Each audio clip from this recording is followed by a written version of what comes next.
सर्वप्रथम मैं सभी साथियों को नमस्कार करता हूं। उपस्थित सभी शिक्षक, कर्मचारी, छात्रों, समाजसेवी बंधुओं एवं पत्रकार बंधुओं का फेसबुक लाइव पर स्वागत करता हूं। विशेष तौर पर मैं पूर्णिया विश्वविद्यालय शिक्षक संघ के अध्यक्ष हमारे छोटे भाई मनोज जी, महासचिव विनोद ओझा जी, मिश्रा जी, अभिषेक जी, इन सभी पदाधिकारियों का आभार व्यक्त करता हूं जिन्होंने मुझे फेसबुक पर लाइव करने का मौका दिया। सर्वप्रथम मैं यह बताना चाहूँगा कि 18 मार्च 2018 के पूर्व पूर्णिया विश्वविद्यालय भी भूपेंद्र नारायण मंडल विश्वविद्यालय का अंग था तथा इस क्षेत्राधीन कार्यरत शिक्षक और शिक्षकेतर कर्मी भूपेंद्र नारायण विश्वविद्यालय के अंतर्गत ही कार्यरत थे।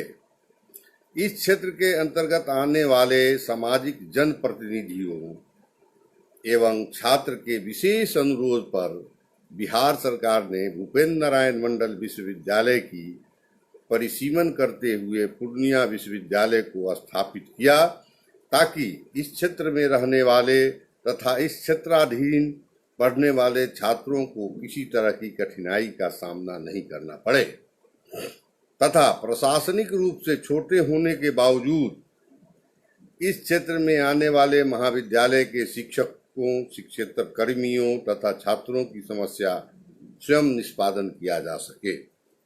मैं यहाँ आपको एक बात और कहना चाहूँगा कि जब मैं डिप्टी रजिस्ट्रार के पद पर पूर्णिया विश्वविद्यालय में कार्यरत था, पूर्णिया विश्वविद्यालय के अंतर्गत आने वाले जो भी क्षेत्र हैं उनके छात्रों का, शिक्षकों का और नागरिकों का मैं समस्या देख चुका हूं मधेपुरा में। अतः इस विश्वविद्यालय के पूर्णिया विश्वविद्यालय का निर्माण होने से उन लोगों की समस्या निश्चित रूप से हल हुई होगी। परंतु यहाँ मैं कहना चाहूँगा कि 18 मार्च 2018 को पूर्णिया विश्वविद्यालय की स्थापना होने के तुरंत बाद ही पूर्णिया विश्वविद्यालय विवाद में आ गया तथा ऐसा प्रतीत हो रहा है कि यह विश्वविद्यालय अपने मौलिक कार्यों से भटक चुका है। किसी भी विश्वविद्यालय का मौलिक कार्य छात्रों की पढ़ाई एवं शिक्षक और शिक्षकेतर कर्मियों को विधि सम्मत दिए जाने वाला सेवा लाभ तथा समाज में उनकी पहचान से जुड़ी हुई होती है। इन सभी कार्यों के लिए किसी भी विश्वविद्यालय में एक कुलपति का प्रावधान है जिसके पास अकादमिक, प्रशासनिक और वित्तीय शक्तियां समाहित होती है तथा उनके इन दायित्व का निर्वहन हेतु पदाधिकारियों का एक समूह होता है जो कुलपति को प्रावधानानुसार कार्य संपादित करने में सहयोग प्रदान करता है। बंधुओं, वर्तमान परिस्थिति को देखते हुए ऐसा लग रहा है कि कुलपति अपने प्रावधान कर्तव्यों से भटक गए हैं तथा उनके पदाधिकारियों के समूह भी उनके प्रावधान के अनुसार सलाह नहीं दे रहे हैं। ऐसा कुछ लोगों का मानना है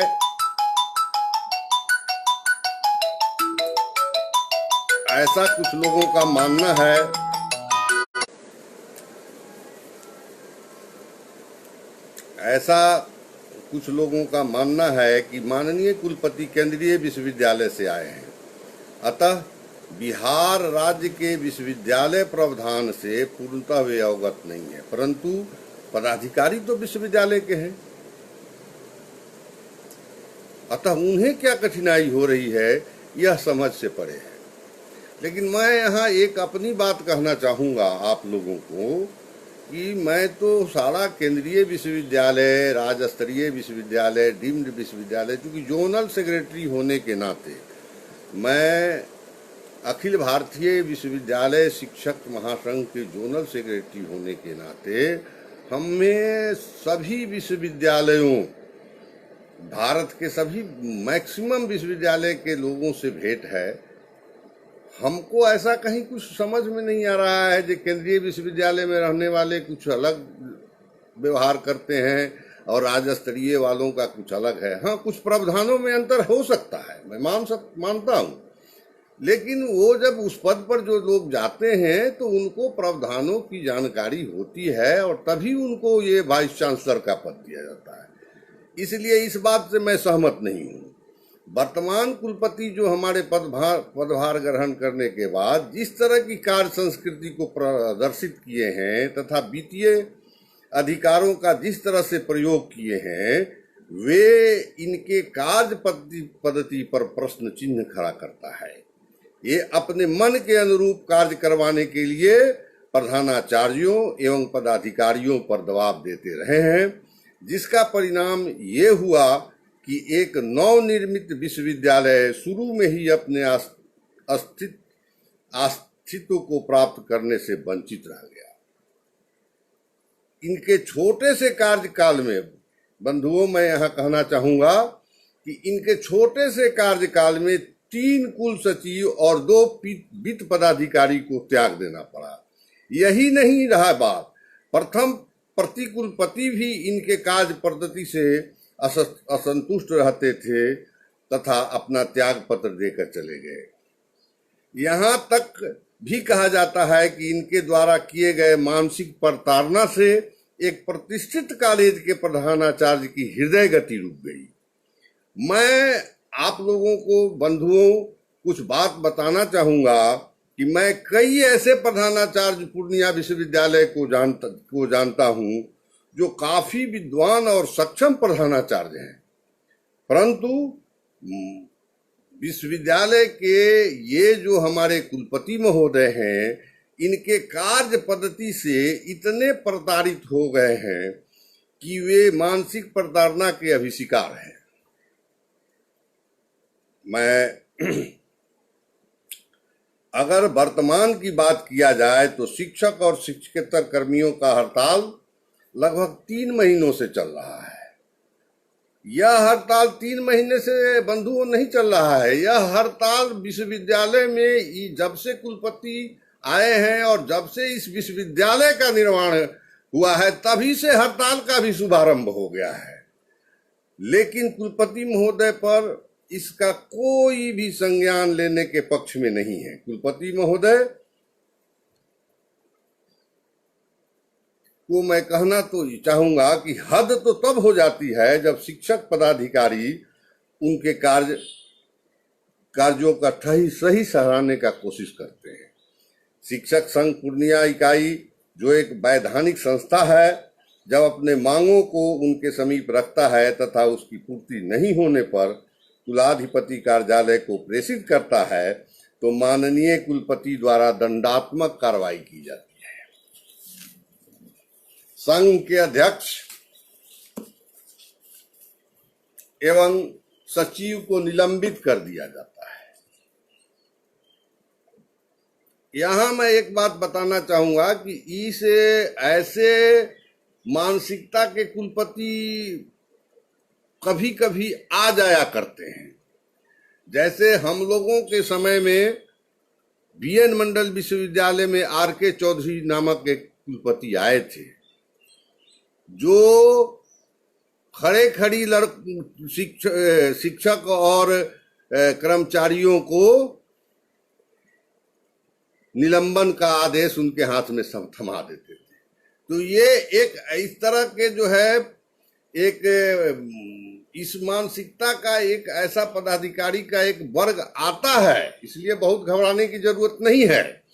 जबकि संघ ने मात्र उनसे अपने पदोन्नति की अधिसूचना निर्गत करने की बात की थी। यहाँ कुलपति महोदय को यह समझना चाहिए कि वे सभी शिक्षक जिनकी भी प्रोन्नति भूपेंद्र नारायण मंडल विश्वविद्यालय ने पूर्णिया विश्वविद्यालय को प्रेषित किया, वो चयन समिति के द्वारा अनुशंसित एवं सभी की प्रोन्नति तिथि 18/3/18 के पूर्व है। अतः विधि सम्मत रूप से गठित चयन समिति द्वारा अनुशंसित एवं अभिषद द्वारा अनुमोदित प्रोन्नति को वो लंबित नहीं रख सकते हैं। यही नहीं, वहां के शिक्षक को सप्तम वेतनमान का भी अंतर वेतन अभी तक नहीं दिया गया है, जिसे कुलपति महोदय को अविलंब निर्गत करने की आवश्यकता है। शिक्षक कर्मियों से संबंधित वेतनमान, अनुकंपाधारी कर्मियों को पद पर समायोजन की मांग इत्यादि पर कुलपति महोदय को ध्यान देना चाहिए। अगर विश्वविद्यालय की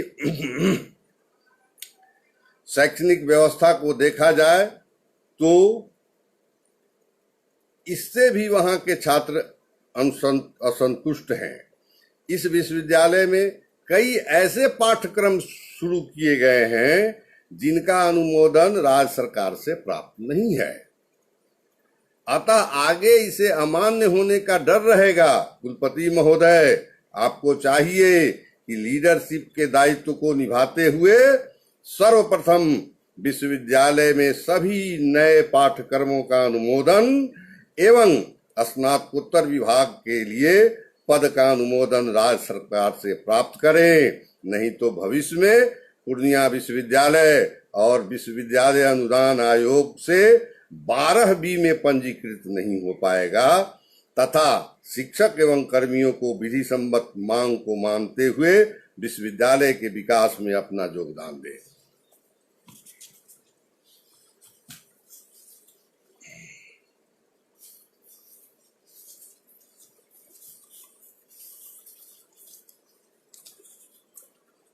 बंधुओं, आज के इस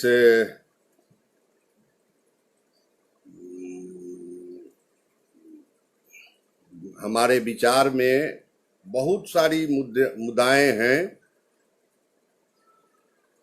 जिस पर हमारे राज्य स्तर पर, राष्ट्रीय स्तर पर आंदोलन या संघर्ष चल रहा है। लेकिन मैं कुछ राज्य स्तरीय मुद्दा भी आप लोगों को बताना चाहूँगा कि बिहार के विश्वविद्यालय का वर्तमान में सबसे जो गंभीर मुद्दा है कि राज्य सरकार यूजीसी के 7वें वेतनमान तो लागू कर दिया, पर इसे बिहार के सभी विश्वविद्यालय के शिक्षकों को नहीं प्राप्त हुआ। अद्भुत बात है भाई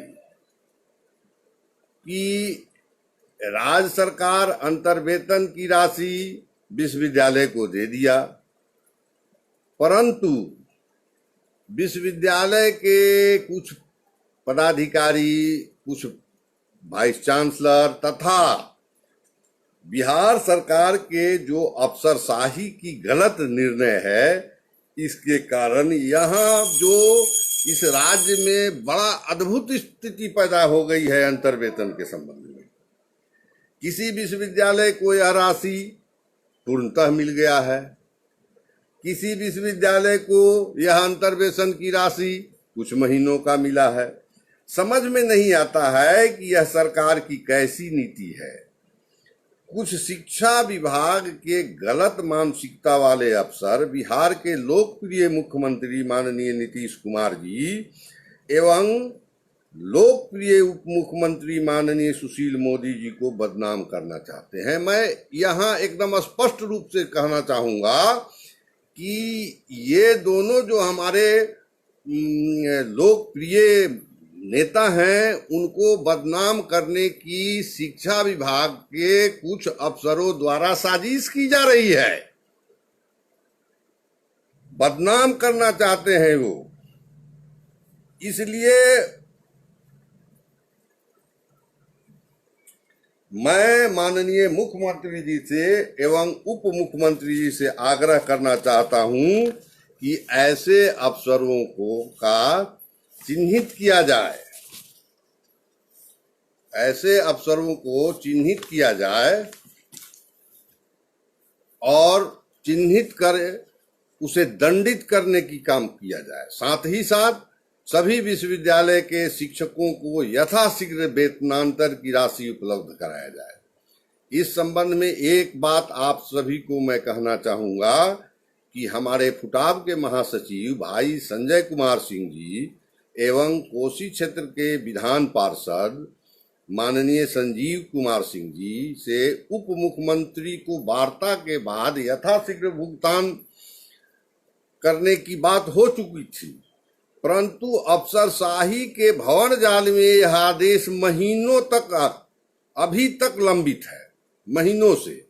इस बीच हमारे संजय भाई को कोविड-19 से ग्रसित हो गए, जो आप सभी जानते हैं, परंतु ईश्वर की कृपा से अब वो ठीक हैं। जैसे ही वह पूर्णतः स्वस्थ होकर हम लोगों के सामने आएंगे और पुनः हम लोगों के बीच कार्य में करेंगे, तो हमको आशा ही नहीं बल्कि पूर्ण विश्वास है कि यह संकट दूर हो जाएगा। मित्रों, इसके अलावे हमारे कुछ मित्रों का आज तक एक भी प्रोन्नति नहीं हो पाई है। 20-20 साल, 30-30 साल, 35-35 साल सर्विस कर लिए हैं, अब रिटायरमेंट के अवस्था में हैं, लेकिन उनकी एक भी प्रोन्नति नहीं हो पाई है। मित्रों, मैं राज्य सरकार से और महामहिम कुलाधिपति महोदय से आदर पूर्वक आग्रह करता हूं कि इस दिशा में कोई अच्छी पहल करें जिनसे उनकी समस्याओं का निदान हो सके और उन्हें प्रोन्नति मिल सके। साथ ही साथ हमारे गेस्ट शिक्षक हैं जिनका बहाली तो हो गई है, लेकिन उनको महीनों से पैसा नहीं मिला है। अभी हमारे विश्वविद्यालय में कुछ महीनों का आया है, लेकिन ये वेतन देने की बात नहीं होनी चाहिए, क्योंकि जब बीपीएससी से बहाल हो जाएगा तो उनमें से कुछ शिक्षकों को हटना पड़ेगा। यह नहीं होना चाहिए, उनको भी अंतर्लीन कर लेना चाहिए। और मैं खास करके हमारे जो माननीय विधान पार्षद संजीव जी हैं, वो इन गेस्ट शिक्षकों के लिए संघर्ष कर रहे हैं। मैं उन्हें विश्वास दिलाना चाहता हूं कि इस मुद्दे पर हम सभी शिक्षक साथी आपके साथ हैं। संजीव जी, आप इस लड़ाई को, इस संघर्ष को आगे बढ़ावें। दोस्तों,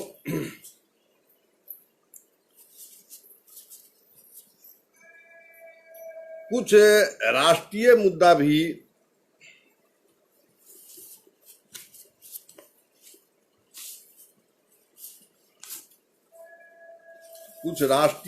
भी हम लोगों के समक्ष है। कल 29/7/2020 को राष्ट्रीय शिक्षा नीति जो है उसका केंद्रीय परिषद, मंत्री परिषद से पास हो गया। यह नेशनल एजुकेशन पॉलिसी संपूर्ण रूप से हम लोग अभी अध्ययन नहीं किए हैं। इसे मंत्री परिषद में जाने से पूर्व जो हमारा संगठन एआई फुट्टो है, जो विश्व का सबसे बड़ा संगठन है और ये शिक्षकों से संबंधित, शिक्षा से संबंधित यह जो नेशनल एजुकेशन पॉलिसी है, कम से कम इस संगठन के पास आना चाहिए था। परंतु दुख की बात है कि यह हमारे संगठन के पास इसके प्रारूप को तो भेजना दूर, इसकी महक तक नहीं लेने दिया गया। फिर भी हम एआई फुट्टो के पदाधिकारी एवं सदस्यगण इसका अध्ययन कर रहे हैं। यदि यह छात्र, शिक्षक एवं शिक्षा के लिए लाभकारी होगा तो हमारा संगठन, हमारे सदस्य सभी इसका समर्थन करेंगे। अगर छात्र, शिक्षक और शिक्षा के विरुद्ध होगा तो हम विरोध करेंगे। और यह मैं इस बात का सभी देशवासियों को इस बात के लिए आश्वासन देता हूं कि यह जो राष्ट्रीय शिक्षा नीति है, यदि छात्र, शिक्षक और शिक्षा के अनुकूल होगा तो मैं इस नेशनल एजुकेशन पॉलिसी के साथ रहूंगा। यदि इसमें किसी भी तरह की गड़बड़ी होगी, इसमें किसी भी तरह से छात्रों का लॉस होगा या शिक्षकों का गड़बड़ी होगी या शिक्षा को गड़बड़ी होगी, तो हम विरोध करेंगे, हम रोड पर आएंगे।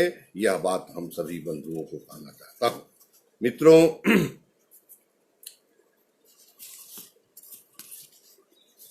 अंत में मैं कुछ बात आप लोगों के समक्ष कहना चाहता हूं। सबसे पहली बात मैं आपको कहना चाहता हूं कि पूर्णिया विश्वविद्यालय की स्थापना हुई, वहां भी हमारे शिक्षक मित्र जो नेतृत्व वर्ग के थे,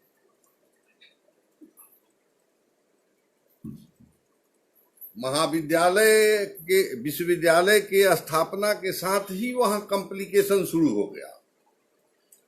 कुछ नेतृत्व वर्ग हम लोग से भी मित्रवत थे, तो बात किए कि भाई ऐसी ऐसी बात हो रही है। तो हमने उन लोगों को कहा कि हाँ, ऐसा कीजिए कि आप लोग संगठन का निर्माण कर लीजिए। संगठन का निर्माण हो जाएगा तो अच्छा से जो भी शिक्षक का, छात्रों का जो भी समस्या होगा उसका समाधान होगा। यहां मैं एक बात कहना चाहूंगा कि जो भी पदाधिकारी होते हैं, सर्वोच्च पद पर बैठते हैं, उनके लिए संगठन जो है सहयोग करता है, उनके कार्यों में सहयोग होता है। वह किसी काम को करना चाहेंगे तो संगठन के लोग उनको नियम, परिनियम, अधिनियम की बातें बताते हैं, जिससे वो कोई गलत काम नहीं कर सकते। लेकिन दुखद स्थिति है कि जब संगठन का निर्माण होने की बात हुई तो कुलपति महोदय षड्यंत्र करने लगे। अद्भुत बात है, ऐसा तो मैंने देखा ही नहीं था। जो संगठन के निर्माण के में भी कुलपति षड्यंत्र करते हूं। बड़ी मुश्किल से, अब तो दिक्कत थी कि कैसे अब उस संगठन का निर्माण किया जाए। हमसे बराबर विनोद जी से बात होती थी, हमको बराबर मनोज जी से बात होती थी, और भी जो नेतृत्व वर्ग थे, कि बड़ा मुश्किल है, ये तो संगठन देना ही करना ही नहीं कर चाहते हैं कुलपति महोदय। ऐसा तो मैंने कभी देखा ही नहीं, जो कुलपति नहीं चाहते हों कि संगठन का निर्माण हो। हम लोग तो जिस जगह, बहुत जगह अधिवेशन में जाते हैं, विश्वविद्यालयों के अधिवेशन में, वहां हम देखते हैं जो कुलपति लोग बढ़ चढ़ कर हिस्सा लेते हैं, क्योंकि वो जानते हैं कि वो उनका कवच है। यदि वो कोई भी गलत काम करेंगे तो संगठन के लोग उनको रोकते हैं, उनको बताते हैं कि यह नियम, इस पर नियम, इस तरह आप काम कीजिए। इसलिए वो अपने सेफ्टी के लिए संगठन का निर्माण करना चाहते हैं। लेकिन ये हमको समझ में नहीं है, ये कैसे कुलपति थे जो संगठन का निर्माण ही नहीं करने देना चाहते थे। वाह, कई बार डेट बदल गया। अंत में हम लोगों ने निर्णय लिया कि नहीं, किसी भी स्थिति में हमको संगठन का निर्माण करना है। और ये तो मैंने अंग्रेज के काला कानून से भी बड़ा काला कानून था, जो रात में हमको संगठन का निर्माण करना पड़ा। सुखद और दुखद स्थिति यह है जो हमारे अखिल भारतीय विश्वविद्यालय शिक्षक महासंगठन के महासचिव अरुण कुमार जी, हमारे फुटाब के महासचिव संजय जी, संजीव जी, और हमारे भूपेंद्र नारायण मंडल विश्वविद्यालय के अध्यक्ष सुभाष जी, हमारे महासचिव अशोक जी आए हुए थे। और हम लोगों ने रात में ही संगठन का निर्माण करके संगठन का सारा प्रक्रिया समाप्त किया। और ये मैंने, हमको तो उस दिन समझ में नहीं आया कि कुलपति है कि ये क्या है।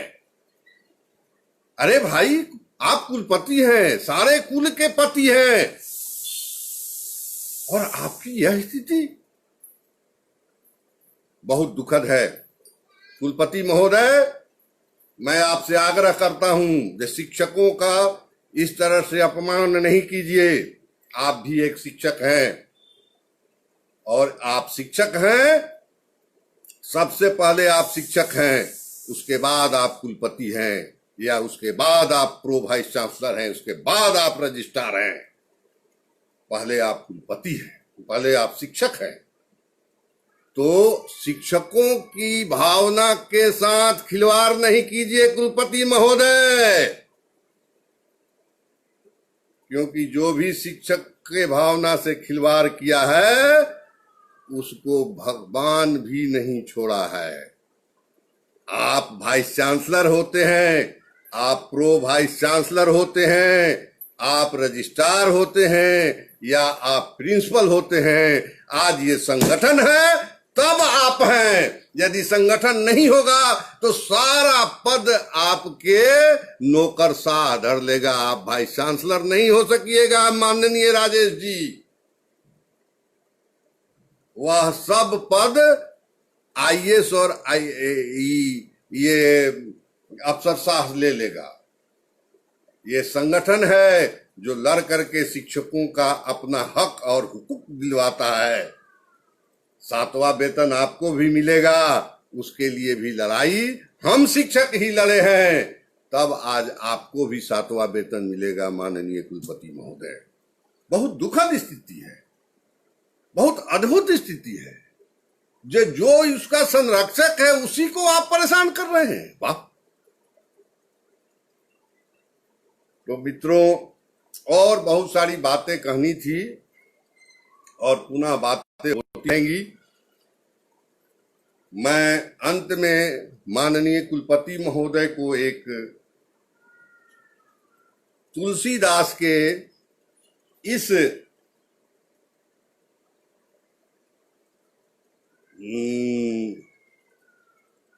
शब्द के साथ, इस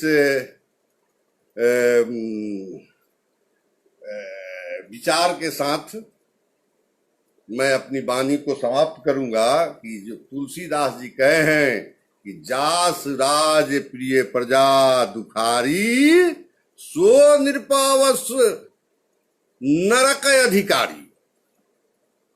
आप नरक के अधिकारी होइएगा माननीय कुलपति महोदय।